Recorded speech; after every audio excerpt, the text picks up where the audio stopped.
Hi everyone, welcome. This is the last panel of Mocha Fest 2025.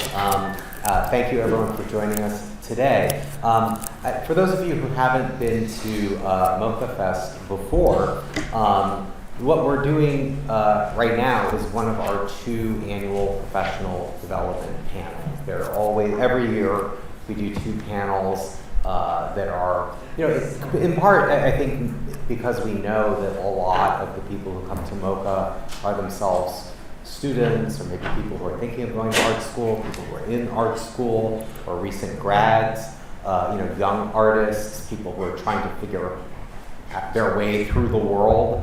And so we try and offer some professional development programming, and we organize this all in collaboration with our major sponsor, SVA. SVA, as a sponsor, provides all the programming space that we use here at Mocha, as well as the space that we used yesterday evening for our after party and awards ceremony and so forth.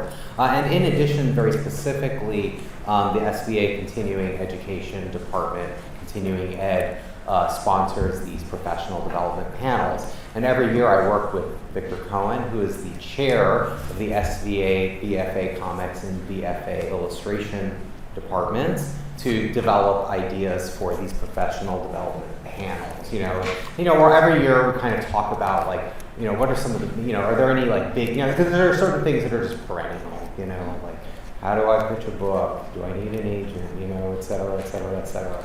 All this kind of stuff that all is evergreen that we can always talk about. But what we always think about too is is there anything that's particularly timely that maybe we want to think about? Last year, for example, I think it was last year, if not the year before, we had one on AI specifically. People talking about the impact of AI. But this year, very quickly, one of the big words that landed on the table between us as we were taking notes was anxiety, because it just felt like everybody is very anxious these days for very many reasons, and certainly there are many things in the world that, for very legitimate reasons, make us all very anxious, ranging from global events, domestic politics, climate, catastrophe, et cetera, the economy, life under capitalism, et cetera. But then also we're thinking about the particular stresses and anxieties that artists face that include things like, having to essentially be your own boss, feeling like you need to always be working, facing a lot of rejection, comparing yourself to your peers a lot, while also trying to maintain a healthy relationship with your art and so on. So anyway, that was basically what we thought would be interesting to talk about today. So that's what we're here to do. So my name is Bill Kartalopoulos. I'm the programming director for the Mocha Arts Festival. I also do some teaching at SVA and elsewhere. And I'm very happy to be joined, and I should say, I'm moderating this panel. I am not a mental health professional. I'm in therapy, but that's my expertise. And I've done enough about it that I don't mind telling you about it.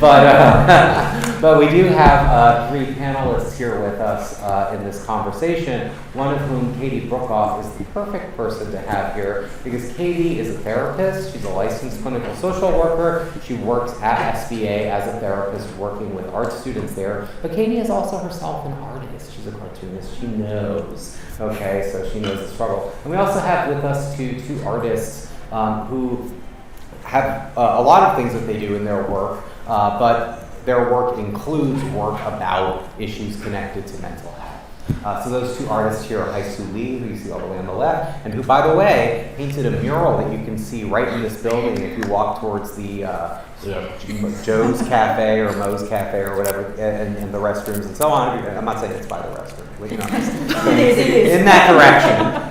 Okay, and we also have with us here Fran, Meneses, who does a lot of work in multiple media. You do comics, you do single image illustration, but you're also very active online. You produce videos, for example, on your very popular YouTube channel, and you're kind of, you basically work on social media, and that's another thing that's, I think, a relevant topic too, the idea of, what's healthy and unhealthy about social media. So anyway, we're going to talk about all of hopefully all of these things and more with these people. I've got some examples of everybody's work. But before we do that, just to kind of like get us in the right place, kind of get the tone where it needs to be, Katie has calmly volunteered, has kindly volunteered to calmly lead us. She's so calm. Kindly volunteered to lead us all in a breathing exercise. Yes. Katie? Awesome. Yeah, I don't know how many of you guys are coming from the 18th Street venue, which was extremely overwhelming to me, at least with the amount of people in it. So it's always good to just like reconnect with your body. I think it's good for many different reasons, one of which is like you can't problem solve unless you're feeling good. And so we're going to do something called box breathing. You might have done it before. The way it works is you're going to breathe in for 4, hold for 4, breathe out for 4, hold for 4. We'll probably do that like 3 times. So is everyone ready? Yes. All right, ready? And breathe in, 2, 3, 4. Hold, 2, 3, 4. Breathe out, 2, 3, 4. Hold, 2, 3, 4. And in, 2, 3, 4. Hold, 2, 3, 4. And out, 2, 3, 4. Hold, 2, 3, 4. And in, 2, 3, 4. Hold, 2, 3, 4. And out, 2, 3, 4. Hold, 2, 3, 4. All right, thanks everyone.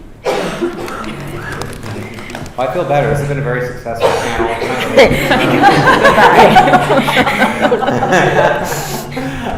Well, yeah, and also before we get into some of the specific topics that people face, there's just a couple of points I wanted to make too about this idea of art and mental health. Because I think it's interesting to think about that as a concept, because I think one of the things that art is sort of freighted with is the kind of historical myth that like artists have to somehow be like a little insane, Like there's this idea that like the artist is the person who goes to the other side, like you risk insanity in order to bring us, insane visions, that help us, give us myths that help us understand the world or so on, and we definitely have a kind of mythology of, the kind of like disturbed or troubled artist, who's like expressing their tortured soul, and there have been artists who have talked about how they felt like they had this idea, this myth in their mind that they kind of like, they needed to be suffering or something, in order to produce something important, like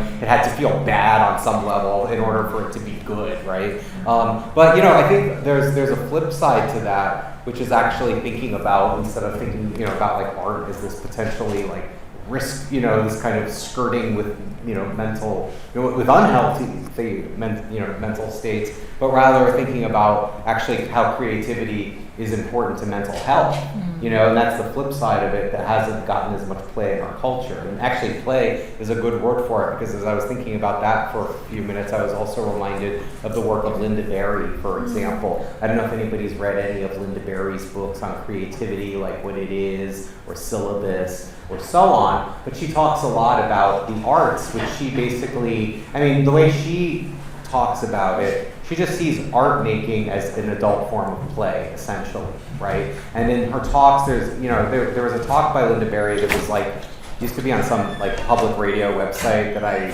wish I downloaded, because then they like got rid of it. But in one of them, she's talking about this idea of art as a form of play. She says, if you had a kid and you forbade them to play, and you said you're not allowed to play, we all know what would happen to that kid. That kid would go insane. But as adults, that's what we do. We kind of forbid ourselves from playing, and art making is a form of play, So instead of thinking about, the artist as someone who's necessarily mentally unhealthy, you could also think of the artist as a person who is potentially the expert in a particular, essential human activity that, you know, like a lot of other human activities, is essential actually to mental health, right? I mean, do you have any thoughts on that, Katie? Is that something that you've explored at all in your reading or research or anything like that? I mean, I think it's definitely important for people to have things that they do that make them happy. I think one of the transitions into art school that's so difficult is, you know, before you go to art school, art is something that you love and it's your passion, and then overnight it turns into homework and your work. And I think that transition is so difficult because you're sort of losing something you love, and getting that back and having art for yourself, I think, is so important, because it's who a lot of artists are. It's who every artist is.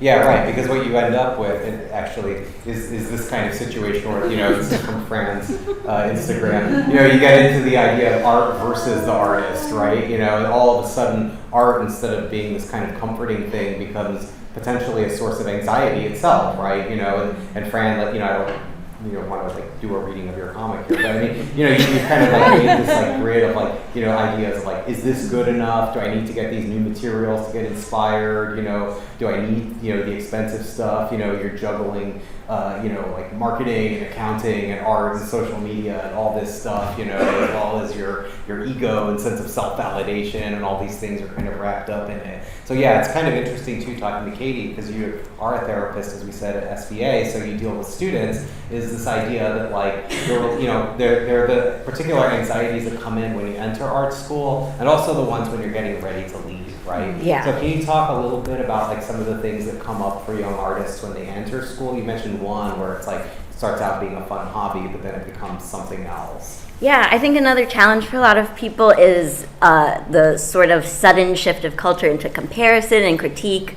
I'm sure you all are very familiar with that, where going to class and being a good student is, you know, giving critique to other people's art and receiving critique about your art, and it can really shift your own perspective about your work. I just think it's important to know that like everyone works at their own pace, and everyone is an artist.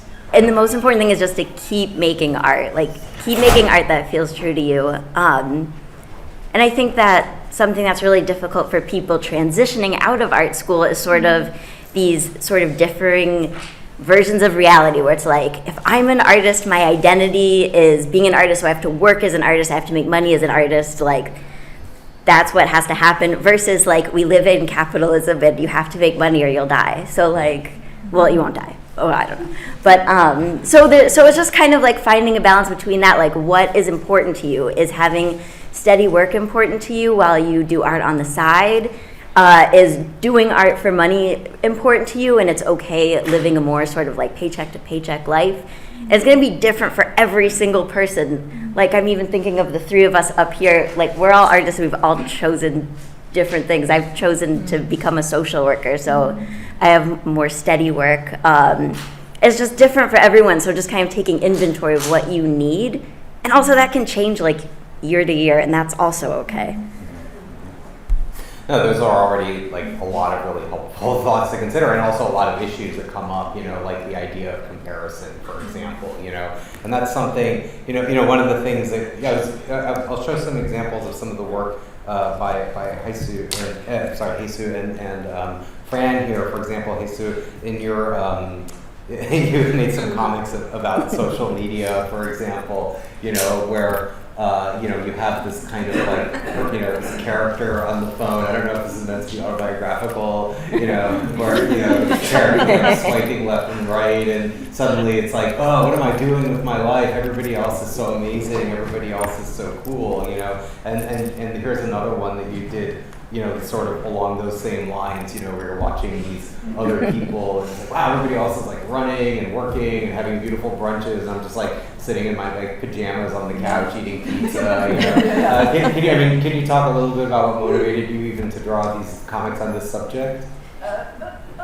So that's literally what I do over the weekend. It feels so lame, you know, like even if that's what I want to do, but when I go to social media, it makes me feel like so lame, you know, because I feel like FOMO or whatever, you know. Mm-hmm. But I think this is important because I want to normalize that feel shitty or feel lame is normal. Not everyone has like the best life, 24 hours and 7 days, and people are expected to have that life. And I just don't like that, you know? Life isn't like that. So that's why I wanted to share that. Like, it's okay. Yeah. Eat your pizza, you know? Well, yeah. Well, and again, I mean, first of all, comparisons are not helpful generally, right? Because you don't know that much about what's going on in someone else's life. And what social media reinforces is that, like, it's very easy to kind of curate like an image of your life and project it, which is what essentially social media encourages us to do, right? You know, to kind of find your angles and, you know, get the good, you know, arrange the food so that it fits in the frame right and all that stuff, you know. So it's like you're living this picture perfect life, and obviously it's just it's a mirage, you know, in some ways, even if it's connected to reality. You know, at the same time, you know, there are both positive and negative things to social media, and it's also something that seems kind of inescapable. And Fran, you've made some work on this because, you know, as I sort of suggested before, like, you know, a lot of the work that you do, you know, appears on social media, various social media platforms, and you've, I think, been very good at connecting with your audience via social media. I think you've actually found that to be very helpful for you, that the act of sharing itself has been helpful for you. But at the same time, too, this is a comic that you made when you went on the social media break. I took a break, yeah. Yeah, can you, and you know, you talk a little bit about some of the reasons that you did that, you know, like checking the phone without thinking, comparing yourself to others. But can you talk Still a little, happens though. What's that? It still happens. Yeah. But can you I talk think, a little bit both about like what's been good for you about social media, but also like what got you to the point where you felt like you needed to go on a social media break, even though it's so much so connected, I should say, to your day-to-day work. Oh God. I think, like most things in life, social media has good and bad things. And I am so grateful of social media because it allows me to do what I do. It's a way that I can connect with people that otherwise I would have never met or connected or seen their work or their lives. I say that I'm a very curious person and I love other people's desk or other people's domestic life. And I think social media allows me to be very nosy in that regard. But social media, I think it has, as I'm sure we're all aware, like a double-edged sword. And the problem that I face with social media, like many people, is the freaking scrolling, you guys. Like sometimes I get caught in the never-ending cycle of being stimulated by social media, by other people's lives. And sometimes I miss being bored. Like I think creativity is often sparked when our minds are unstimulated and bored. And because of social media, it's very rare to be bored nowadays. And so not only when I was facing this, I'm like, oh, I think it's time for me to pause this, which is tricky because when you live from social media and when you're an artist and you're sharing your work and most likely getting noticed by art directors or publishers or editors or people around you who might discover your work, there's this pending doom of like this fear of like, oh, if I pull away, if I'm away from social media, I'm gonna miss out on things. I'm going to miss opportunities, miss fun things, miss the memes, what people are talking about. And so I've noticed that every time I have been on a break, you guys, nothing has happened. Nothing. Like I didn't miss anything. Actually, that month that I stayed away was a month that this kid eating corn was very trendy. I don't know if you guys remember. It happened so long ago. And my friend was like, "Yeah, this kid eating corn was top notch, the best thing." And I'm like, "Oh, I can live, without that." Anyway, and so, but that month off was priceless because I was suddenly like being stimulated by other things. I'm like, oh my God, I was almost like high on life, you guys. I'm like, I'm so curious. I want to do crafting. I want to do this. I want to go out. And then of course, like it goes down as you come back to social media. But I highly encourage people to do it. Even if you live from social media, even if you want to live from social media, I highly encourage taking a time off every once in a while. I'm sure you guys also have taken time off from social media, right? Katie? Hyesu? Oh yeah. I mean, you can. Another great trick I recently learned is you can have someone put a code into like. Yes. So you only can go on Instagram for 15 minutes and then it blocks you, and you don't know the code because your friend put it in for you. Yeah. And I think that's just the friendship, greatest that's thing. friendship. Yeah. Yeah. Yeah, and one thing about that too is it kind of reminds me again of, I mean, thinking about, what's problematic about social media. I mean, there are a number of things we can talk about. There's obviously, plenty that's been written about the body image and in general, just as we were saying, you get this kind of manipulated image, and it's like what we do is like you see these like little images of people like at their best, and you assume that everything is like that for them all the time, even though obviously most people are, kind of having the same proportion of good days and bad days, perhaps. And it kind of does remind me of that art school thing too, where you say where people are in an environment where suddenly there's this feeling of competition or comparison, right, where you're comparing yourself to someone else. I mean, is that something that comes up a lot when you're dealing with students in terms of them feeling like they're not where they want to be with their work, for example? Yeah, I think it's a big thing, and everyone who is an artist for a reason. Everyone's bringing their own thing to the table. Like, my thought is, if you connect to your art, if your art speaks to one person, that's incredible and amazing, and maybe someone else could draw a hand better technically than you, and it's hard to get that out of your head, but once you do, you can be free to do what you need to do. Yeah, and one of the things that strikes me about this too is then when people come out of art school, and something that I've seen certainly is I feel like students kind of almost feel like they need to know what's going to happen in their career before they even graduate, right? Like it's like, I've got to have the perfect portfolio piece, or I've got to be ready, and the reality is even successful artists often don't end up doing precisely what they thought they were going to be doing once, when they were starting out, right? So that's already like a kind of artificial pressure to be putting yourself under. But nevertheless, as we were saying, I mean, we we are stuck living under capitalism, as you notice. Nobody asked me, but anyway.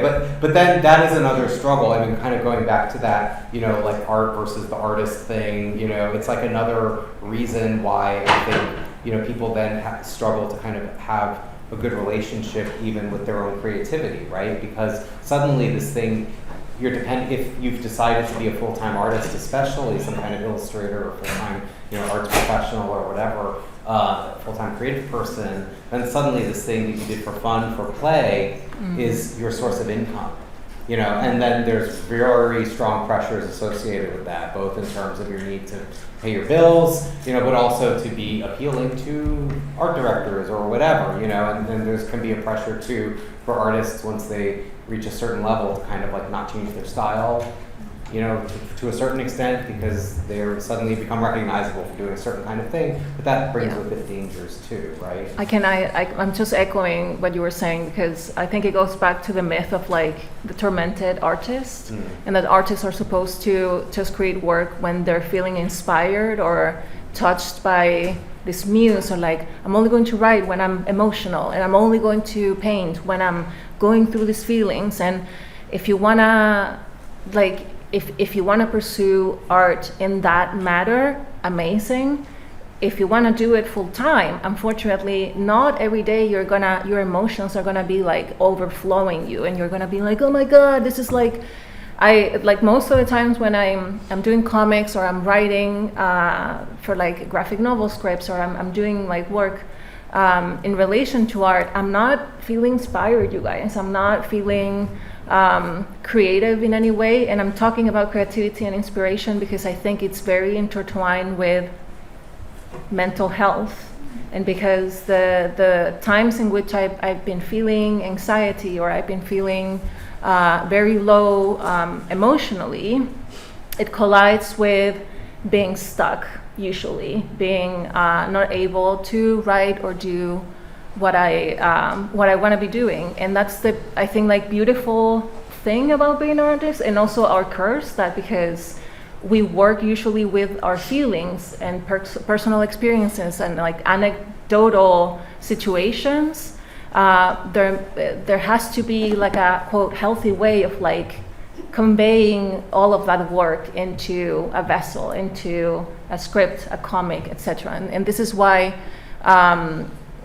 panels like this, or going to therapy, or getting the tools for like crisis, like a distressing situation comes so handy, because being able to speak about our emotions and naming our emotions is, I think, such a useful tool if we want to do this like full time. Yeah. Well, yeah, and Hyesu and Fran, I found some images from both of you about that issue of creative block too, which is also a source of stress. You know, 'cause on the one, on the one hand, it feels like, okay, I have to do something regularly because it's my profession, but you can also feel blocked up too. Like this is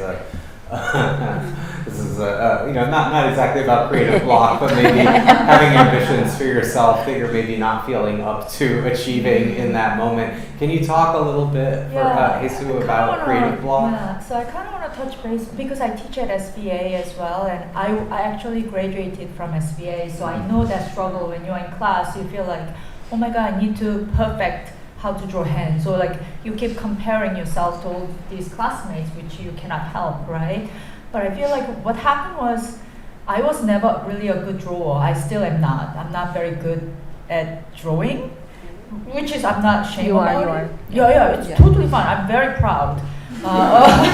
It's very special, But it's like at one point what happened was like I tried to be like my classmates. I tried to draw the hand perfect.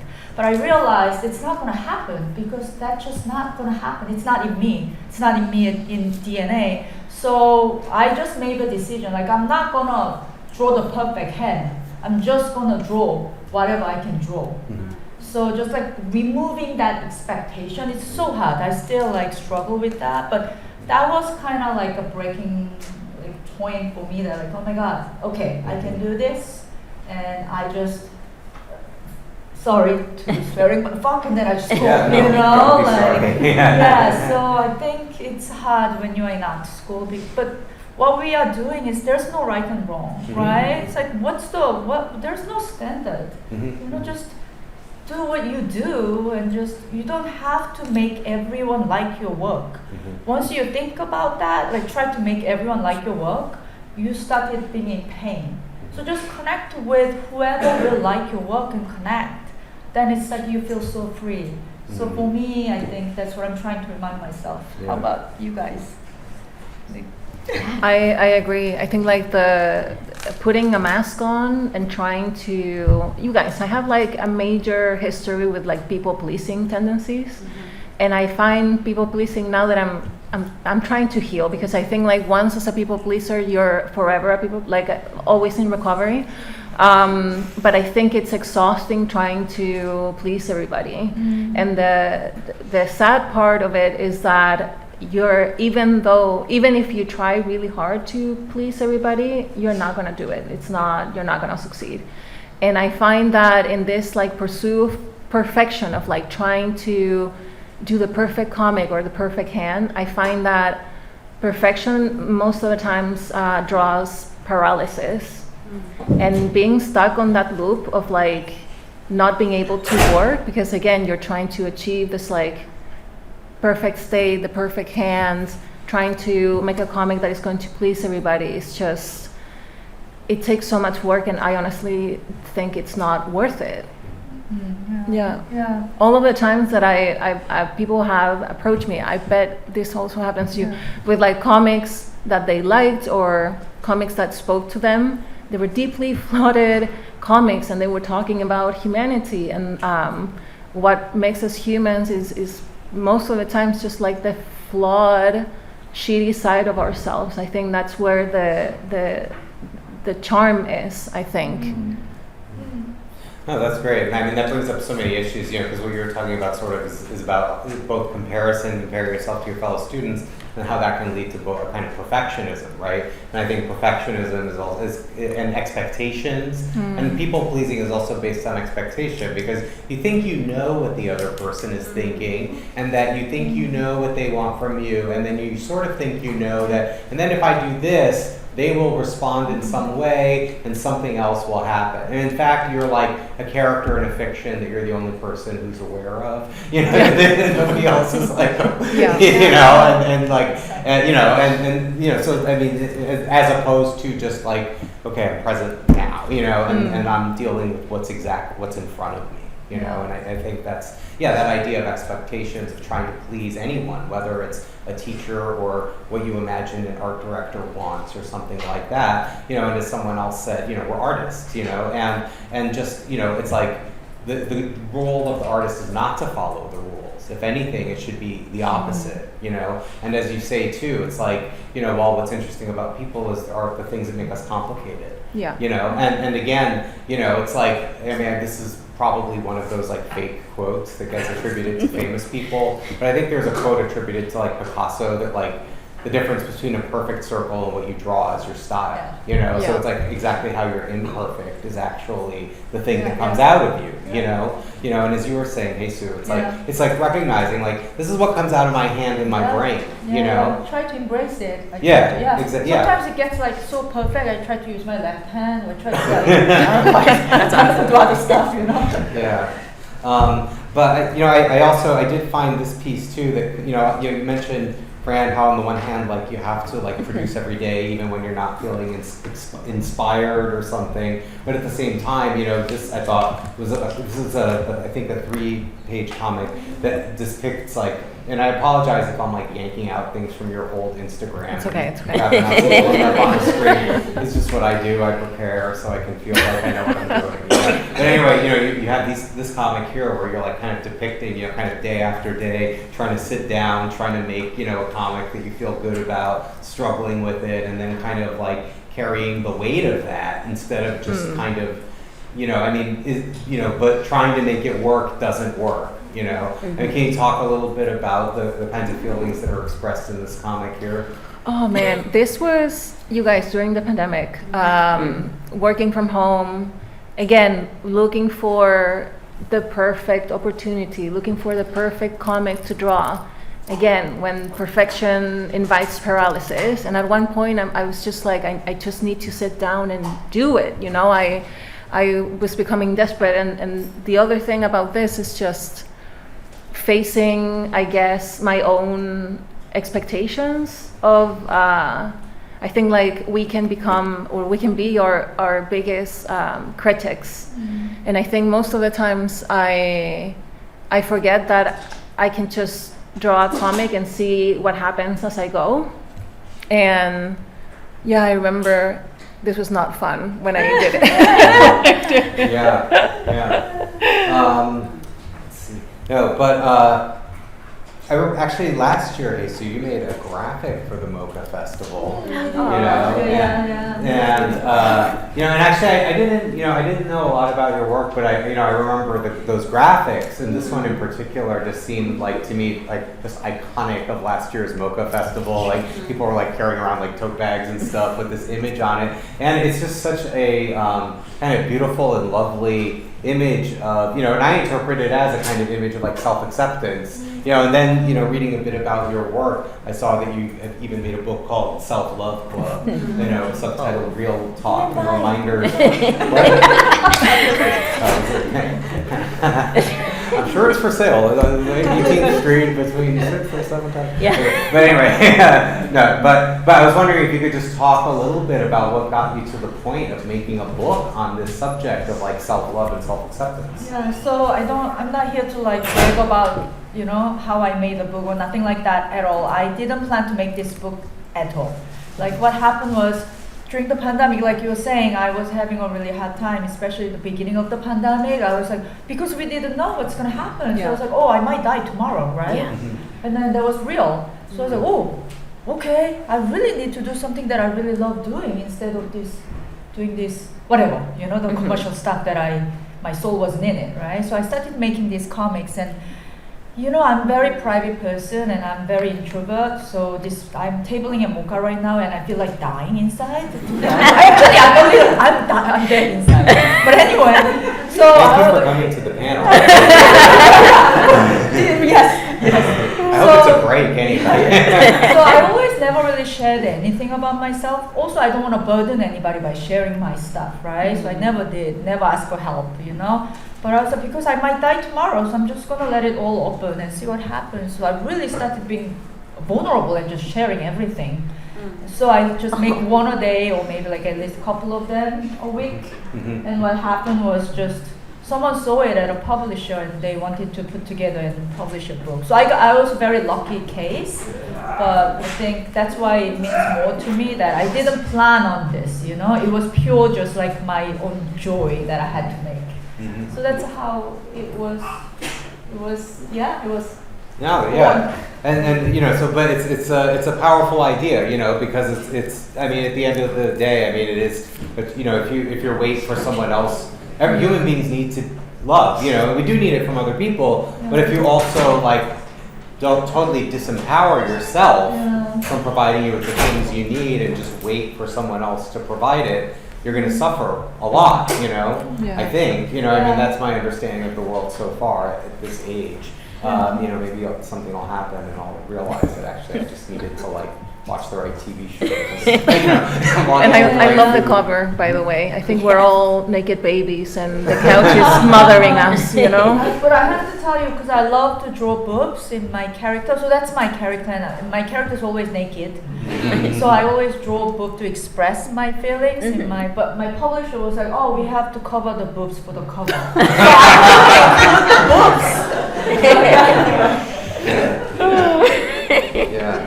So and it is interesting. I'm not sure if the character, and what's interesting too is even since then, I think sometimes somebody can see a book like this and think oh, this person must have it all figured out, they've got it all figured out, they don't have bad days anymore, But I thought it was also good that there's this image here with your character from Self-Love Club that's then echoed in this almost kind of a sequel kind of strip that you made that I saw on your Instagram, where you say I don't always wake up loving myself, and what you talk about is how practicing self-love is like exercise. It needs and really literally anything you might talk about, whether it's drawing, the kind of box breathing that we did this morning, the self-acceptance, literally everything is a practice.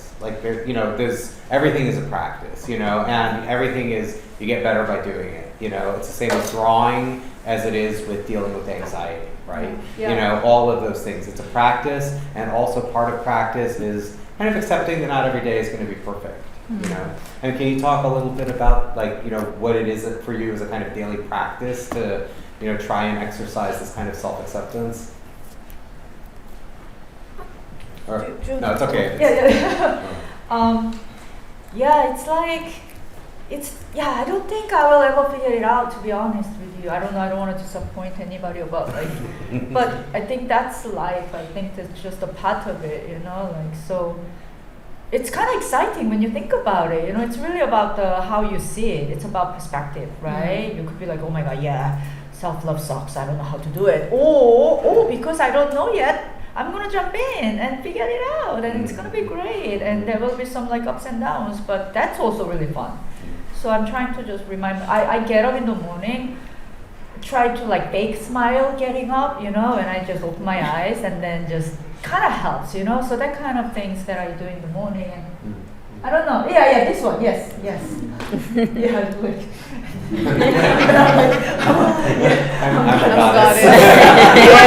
To be honest, seriously, I don't feel this way, but I'm trying. Well, I mean, it's I don't know. I mean, I guess without necessarily catching into the language of self-acceptance, what are maybe Fran and Katie, what are some of the things that you kind of have adopted as maybe ways of just kind of getting through difficult times or grounding yourself or trying to get your spirits up? I think recently I learned that you can't have enough self-acceptance, and something that I try to remind myself every day is like, I'm doing the best I can. I'm doing the best I can. And sometimes that means like staring yourself at the window, like at the mirror. I mean, like, this bitch is doing the best she can. It's okay. And just like being patient, being nice. I did a comic a couple of years ago about giving myself presents for my future self. And so every time I think about like, oh my God, no, I'm gonna come back home late, I'm gonna make the bed for future Fran, or like I will buy flowers for future Fran, or I will change the sheets, or wash the towels, or make nice dinner, or like lunch for future Fran who's gonna go at the studio and work. And like every time I receive these gifts for my future, for me, and like present self is like, oh, past Fran did it again, and I will say like, thank you, I love you. It's such a like very tiny small things, but sometimes you have to be the one getting flowers for yourself, or like changing the sheets for yourself. And when the present you, I know it's like weird to say it out loud, like present you, future me, it's like whatever. I am so grateful and thankful that I did that for myself. And so suddenly you're befriending yourself, like future and past versions of yourself over and over again. And I think like starting with those like tiny gestures of self-love reminds us like, oh, we're doing the best we can. And that's where I think like self-acceptance also comes. That's what has been like incredibly helpful, at least for me. Well, it's interesting too about that idea of thinking ahead to the future. That's very helpful too, because it gets you out of like being stuck in the present moment too. I mean, even, like I was, it's a lot of work getting working on the comics festival. Like everything we do is a lot of work. You do is a lot of work. I'm not saying I work harder than anyone else, but I'm just, I was a little stressed out, in the days leading up to the MoCA festival, because it's just, especially the last few days before a public event, like everybody is emailing you with a question. I bet. While I'm trying to like make slides and stuff, But at one point I found myself to like what I found really calming was I just started making notes for some ideas for next year. And it was just kind of like, because at some point this show's going to be over, and that also just put me in a kind of creative place again, where instead of just like problem solving or putting out fires or like being annoyed that like I could never clear my inbox, like it was just like, I'm like, oh, that would be fun, and we might do something like that next year, so, and in a way too, what that kind of reminded me of too, when we were kind of talking about our creative block and having to work every day and also having your work be connected to your income, I think one of the other things that artists might struggle with too is maintaining a kind of personal or healthy kind of creative practice that's just for you. So it still feels like an alive thing that you're doing for you instead of just basically the office that you've created for yourself that you have to go to every day.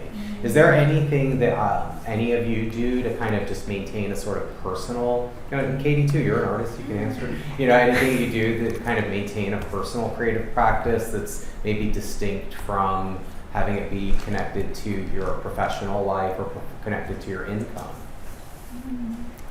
I mean, I guess not to plug continuing education, but I did just start taking a continuing education class where I'm learning to use like materials I've never ever used before. And when you have no idea how to use watercolor and you're using it for the first time, it's like you're free because you've never done it before. And I found that really exciting.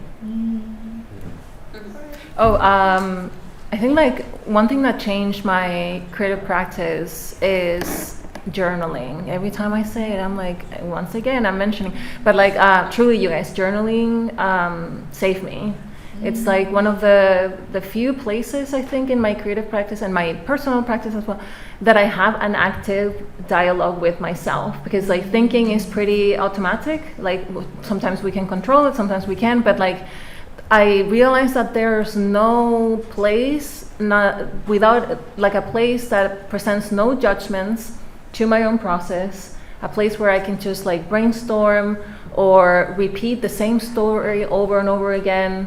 And it's a place where I can also, again, talk to myself of being like, hey, how am I doing? Is there anything bothering me? Is there a story that I like want to keep repeating or anything. It's just like journaling is where I get most of my ideas for comics, for graphic novels, for things that are not working out, both on my work life and my personal life. And hence why I can't recommend it enough. It truly changed my practice. And honestly, if you think you don't have time to do it, you'll be surprised like how much will come out of you in just like 10 minutes, or 15 minutes. Hyesu, do you have anything that you do to keep your creative practice? Yeah, so like what I do is like drawing all the time, and all my friends are artists. And I'm like, sometimes I'm a little bit, I love them, but I'm a little sick of them sometimes. Everything around me is art and illustration. So what I started was kickboxing, and oh my god, it really helped me. So it's like some sort of like exercise that's something totally not art.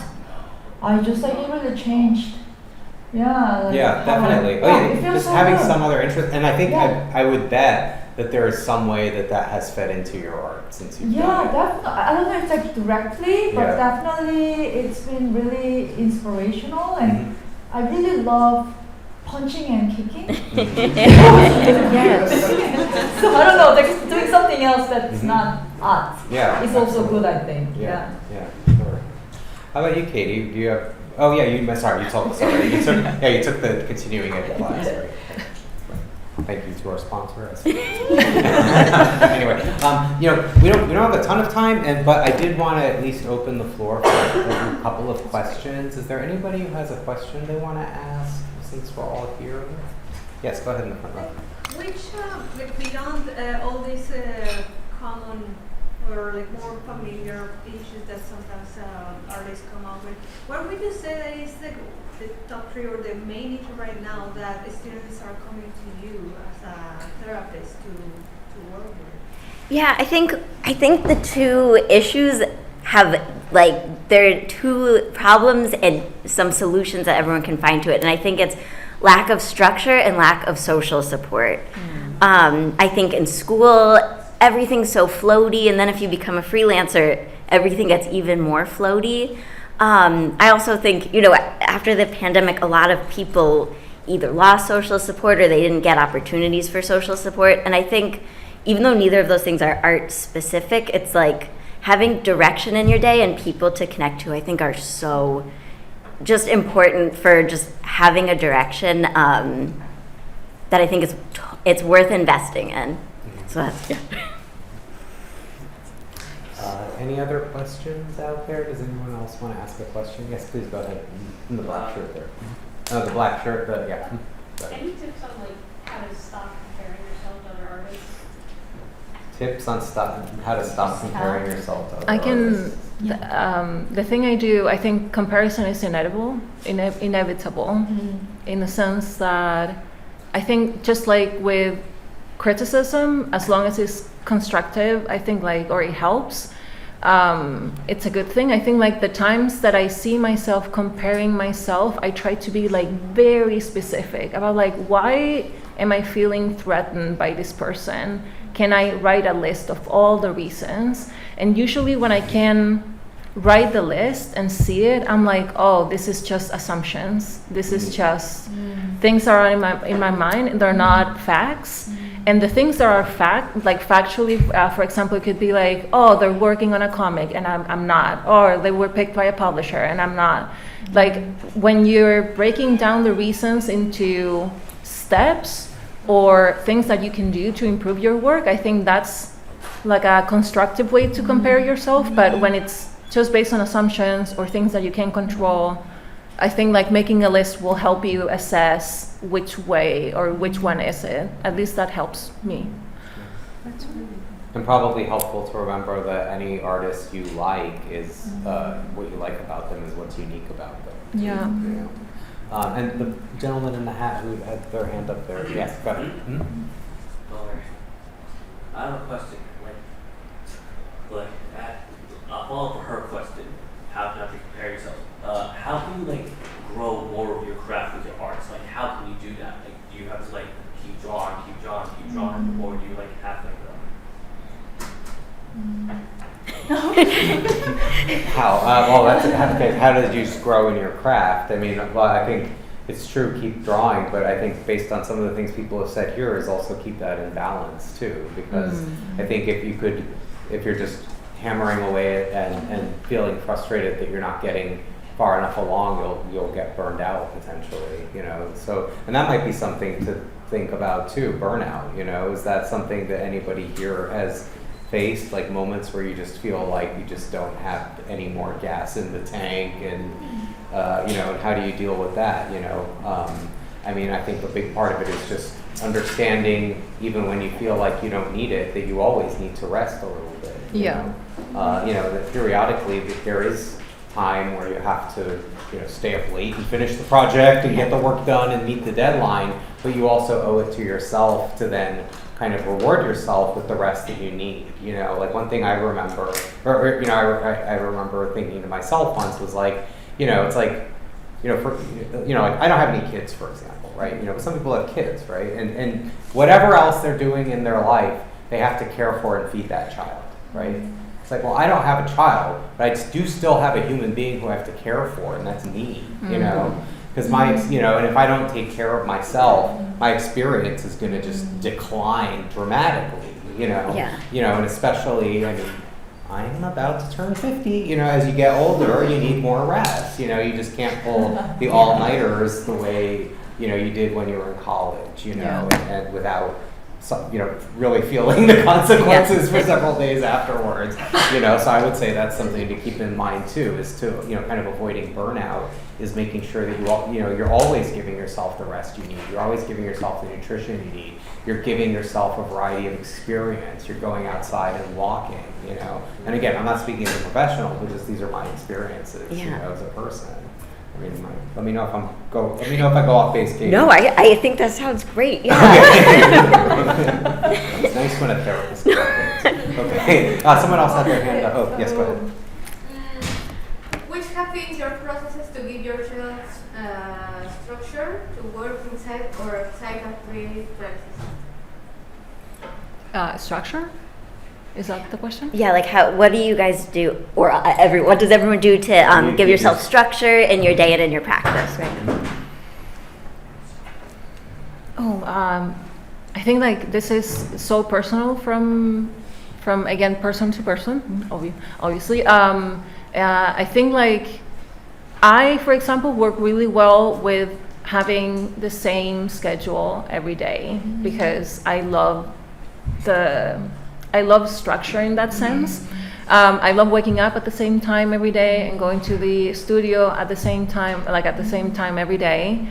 But at the same time, I appreciate when my schedule is flexible enough that if I am paying attention to what's happening inside and I'm feeling more anxious than usual, or I'm feeling very low energy-wise or creative-wise, I can switch things around, and I can, for example, okay, I'm gonna do admin work.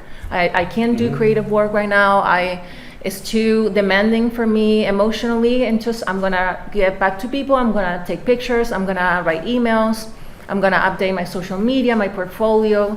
And so I think the way in which I give structure to my schedule is mostly like a day-to-day basis, checking in with myself or like with yourself, realizing where you're at, and being flexible enough that it allows you to switch things. I think that's the beautiful and like the blessing of being a freelancer, that you can tailor your schedule as you go. It will be different, for example, if you're working part-time in another job and whatnot, or full-time and you're doing art when you come back home, but that at least is what I can give myself structure. I don't know, how about you, Hyesu? Yeah, I'm like my dog. I like to do the same thing every day. You know, pee, same time eat, and you know, things like that. But Be like the dog. I like my dog, but I think I totally, absolutely agree with what Fran said. It's like awareness of how you feel, and just kind of like being able to change the things. But sometimes, you know, like some days you didn't do what you're supposed to do, and then by the end of the day you feel really shitty about yourself. But then I'm like, you know what, tomorrow there's another day. Yeah. It's like you don't have to beat yourself down so much about it, you know. So just aware that this is not it, you know. There's always it's okay, it's okay. And I'll also add to that for myself, I find that having something like a routine has also helped me develop more realistic expectations for myself. Like I came, because I think for me, having other, outside of teaching, I've mostly done I've had very freelance-y kind of career, so I have not had that structure of having to go to the office at 9 o'clock or whatever, and there are, and I think when I was younger, I really wanted to sort of revel in that freedom of every day can be different and blah, blah, blah, but I think I also had a very unrealistic sense of how much work I could get done in a day or a week or whatever, whereas when I've got a more kind of generally structured routine, I know what I can realistically do, and that also helps me determine how much I can realistically say yes to, which for me has, because that's also a big part, I think, whether it's, making art or any kind of independent, creative, freelance kind of career, I think one of the big dangers you can get into is saying yes to more than you can comfortably take on, because you're afraid of saying no, that people won't want to come work with you again, or that once you start saying no, the work isn't going to come or something, or you need to say yes to the opportunities that are here now because you don't know what's going to be available next week, and I mean, and I know for me some of that is connected to coming from kind of first generation American family, that really values security, has diaspora kind of background, including refugees in the family tree and things like that. There's a real tendency to kind of want to collect nuts and store them, or things like that, and just a fear of saying no. I think too, when there are people who are art directors who seem like gatekeepers, whether they're putting aside whether or not they see themselves that way. I mean, as an artist, you feel very dependent on the people who are in a position to give you work, so you don't want to say no to them. But the truth is, the good ones all recognize that you're not trying to make life hard for them if you're just realistically telling them that you don't have time in your schedule right now, which I think, I mean, but, you find all different kinds of people in all different kinds of positions, and some people are more sympathetic and empathetic than others, certainly, and that's just not something you can control. Let's maybe take another question. Yes, please, go ahead. I'm personally about to graduate from art school in 2 months. And Congratulations. Congratulations. I was curious if you had maybe tips on how to be more patient with yourself or understanding when opportunities aren't presenting themselves unexpected. Because I thought I had it all figured out. I was going to have it all figured out when I got to college. Yeah. And now that it's 2 months away, I'm like, oh God. So the question is around how to be patient with yourself. How to be patient. Yeah. So I totally get where you're coming from. This is going to make you feel much better. I still haven't figured it out. Yes. That's okay. Yes. I think that is an important thing to notice, is everyone is just a person. All of us in here, we're just people. Everyone's figuring it out every day. You don't have to figure it out, the minute you graduate, but what you do need to figure out is what will just make you feel better. Will it feel good to work in a coffee shop so you have community every day and then you can draw at night, or flip-flop if you like to draw in the morning. And just kind of making a space for you to feel good so you can problem solve. I think that's the most important thing.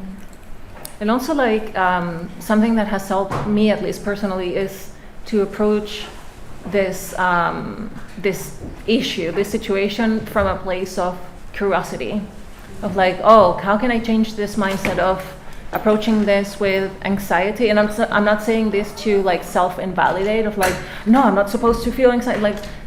Feel the anxiety where where you're feeling it in your body, and also being okay, how can I approach this from curiosity? How can I explore this and see where it takes me? I think one of the things that I realized as the years go by is that I've also had so many career changes within, even when I graduated, I was obsessed with, no, I want to do children's books. That's what I want to do the rest of my life, because again, I'm a pretty black or white person, all or nothing. And so I'm no, I'm gonna do this until I die.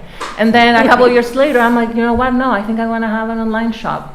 And so it's pretty interesting how the more you grow older, please tell me if this also happens to you guys.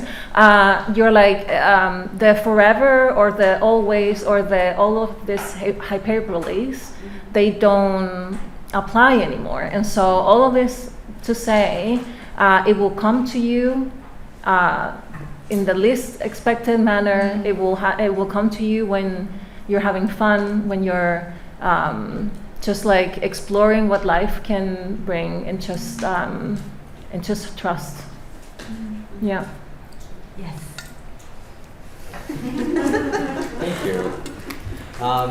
Well, we're about at the end of our time, but Katie, you know, one of I think that's a great thing to remember, you know, and I think one of the things, I think this is something you said, Katie, when we were talking on the phone in preparation, is that, like, you know, people go through all kinds of ups and downs, and the main difference is that the artists are just who you know, are the people who just kept doing it. Yeah. You know, regardless of what the ups and downs were, you know, and it's really important to remember that, like, the most successful person you're aware of has bad days, is probably not doing exactly what they thought they were going to do when they were coming out of school, you know, has their ups and downs, but they just kept doing it, you know, they kept doing it, you know, and that's the main thing that differentiates them from the people who didn't keep doing it. Yeah, exactly, you know? yeah. It goes back to the idea of practice, you know, like how they maintain a practice. And a practice might just be, you know, 15 minutes every day, 20 minutes every day, you know. Like, I mean, I've been working on a long-term project that I sometimes struggle to tend to consistently. And a friend of mine gave me, like, a good piece of advice that somehow they had gotten from some writer, which was just like visit your island every day. You know, it doesn't matter if you spend a lot of time there, just visit your island every day, you know, because that way you don't end up in that place where it's like, I haven't touched this in 3 weeks, what the hell is it anymore, you know, and you have to take a lot of inertia to get over just to get back into it and get to where you were 4 weeks ago or something, you know, just kind of visit your island, you know, touch base with your island every day, you know.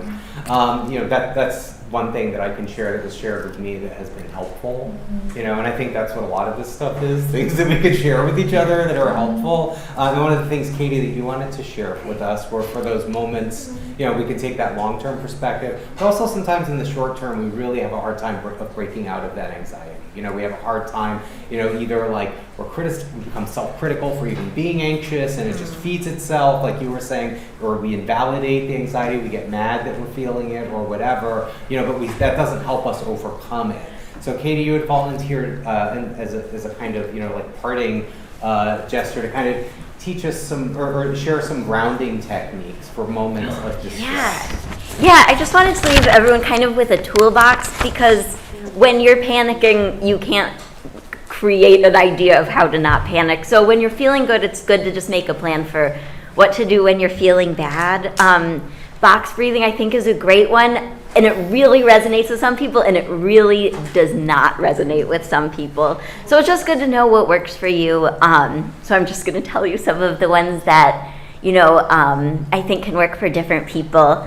One of them is, I guess it's kind of, I don't know what it's called, maybe 5, 4, 3, 2, 1, where it's engaging all your senses, and first you just have to notice these things around you. So it's 5 things you can see, so you can look around, oh, I see a camera, I see a hat. Then 4 things you can feel, like your sweater or the tablecloth. 3 things you can hear, which I don't really hear anything when I'm not but maybe go to a noisier place. 2 things you can smell.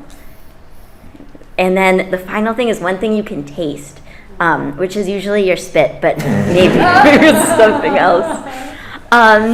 Another activity that I really love, I don't think is generally thought of as like a grounding activity, but it's just alphabetical categories. I'm sure you've played this when you were a little kid, where you just go through the alphabet A to Z and pick a category like movies or cities or food, and just like list like A, aardvark, B, bear. I can't think of a C. No, I'm just kidding. It's cat. And just go through that, and you can say it out loud. You can list it. You can do it with someone else and just make eye contact while you're doing it, just to like reconnect so you can move on. And I guess I'll just list one final one, which is more like connecting with your body, which is tensing and relaxing from your toes to your nose. 10 seconds each. So just go from your toes and you tense them up for 10 seconds, and then you release. And then you move all the way up your legs, like your calves, your thighs, do your torso, do your hands, do your face, and then at the end do your whole body, tense it, and then relax. And then you can be ready to face whatever it is that you need to face. All right, well, thank you so much. And thanks for everyone.